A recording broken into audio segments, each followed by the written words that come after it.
ஓ தாகமாயிருக்கிறவர்களே, தாகமாய் இருந்தா மட்டும்தான் தண்ணீர் குடிக்கும் போது அது நாவுக்கு ருசியா இருக்கும்.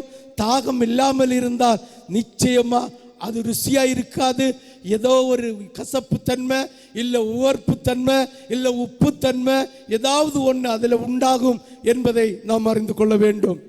சொல்லுவாங்க நாட்டில் ஒரு பழமொழி, அதாவது வயிறு ஃபுல்லாயிட்டுதானா நல்ல பழுத்த வாழைப்பழம் கூட பல்லில் அறாதுன்னு சொல்லுவாங்க.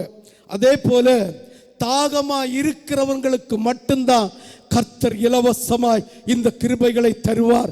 தாகத்தோடு வருகிறவர்களுக்கு தாகத்தோடு ஆண்டவர் கிருபை செய்வார். தாகத்தோடு வருகிறவர்கள் இந்த திருச்சபையிலே, எந்த திருச்சபையில இருக்கட்டும், தூங்க மாட்டார்கள், அசட்டை பண்ண மாட்டார்கள். 3 மணிக்கு கர்த்தருடைய சமூகத்திலே உட்கார்ந்து உற்சாகத்தோடு முழு பலத்தோடு முழு ஆவியோடு ஆண்டவரை துதிப்பார்கள், தொழுது கொள்வார்கள்.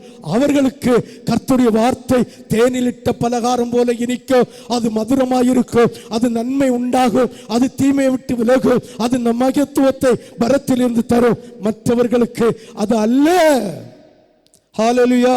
ஓ தாகமாய் இருக்கிறவர்களே, நீங்கள் எல்லோரும் தண்ணீர் அண்டைக்கு வாருங்கள். நான் பரிசுத்தாவின் அபிஷேகத்தை இலவசமாய் தர வைத்திருக்கிறேன். உற்சாகத்தோடு, புது பலத்தோடு, புது ஆவியோடு, புது துதியோடு, புது மகிமையோடு வாரவர்களுக்கு அது தாகத்தோடு பருகிற தண்ணியை போல வசனம் என்கிற அந்த நீரூற்று அபிஷேகம் அவர்களுக்கு தேனிலிட்ட பலகாரம் போல இனிக்கும். பணம் இல்லாதவர்களே, இதை வாங்கி தின்னக்கு பணம் வேண்டாம். பணம் இல்லாதவர்களே, நீங்கள் வந்து வாங்கி சாப்பிடுங்கள். பொருள் வேண்டாம், பணம் வேண்டாம், ஒன்றும் வேண்டாம்.